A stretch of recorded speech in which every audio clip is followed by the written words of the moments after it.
Bonjour à tous. En France, le conditionnement des pensées a particulièrement bien réussi. L'information en boucle sur le Covid en est un exemple. C'est le pain, le jeu, comme pour la plèbe, au moment où vous avez de l'Empire romain. Certains sont quand même intelligents et éveillés, on ne peut quand même pas les obliger, comme dit le professeur Raoult, à devenir des imbéciles. Mais en tout cas, avec koh des émissions dévoyées et crétines ou du foot à outrance, Netflix, bien sûr, pour vous abrutir, des présentateurs asexués pour délivrer la nouvelle parole divine, celle de la Macronie, eh bien, le tour est joué. On vous endort, votre cerveau est complètement éteint. Il vous abétit, vous êtes devenus des catch potatoes, comme disent aujourd'hui les Américains. Le fer de lance de cette machine infernale, on l'a déjà dit, ce sont les chaînes d'information en continu style BFM TV. Ce sont les nouvelles sectes qui se veulent religion.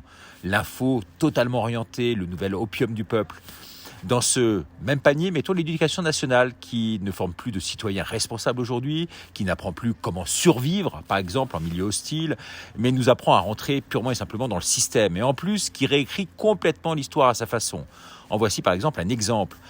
Nous, on a fait un court détour par l'Espagne avec Natacha et on est allé voir la Vierge Noire, vous savez, à 2 heures de la frontière au sud de Barcelone, pour se revitaliser un peu dans tous les sens du terme. Eh bien, un somptueux monastère qui domine ces collines ensoleillées. Premier monastère marial de Catalogne. Eh bien, savez-vous qui l'a détruit, ce monastère de Montserrat?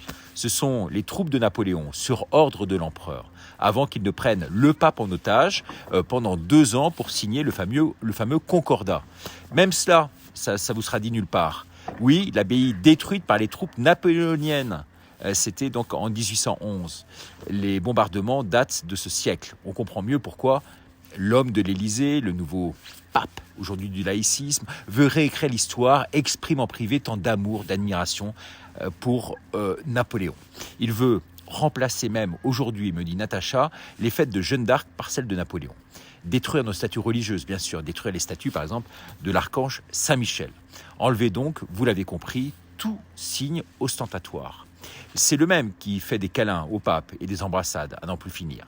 Je terminerai donc cette minute par la situation d'Étienne de Boétie, qui disait, un instant juste, qui disait « Quand vous serez convaincu que le pouvoir n'existe que parce que vous y consentez, alors n'y consentez plus et vous verrez qu'il n'y a plus de pouvoir. » Là voilà la belle citation de la Boétie.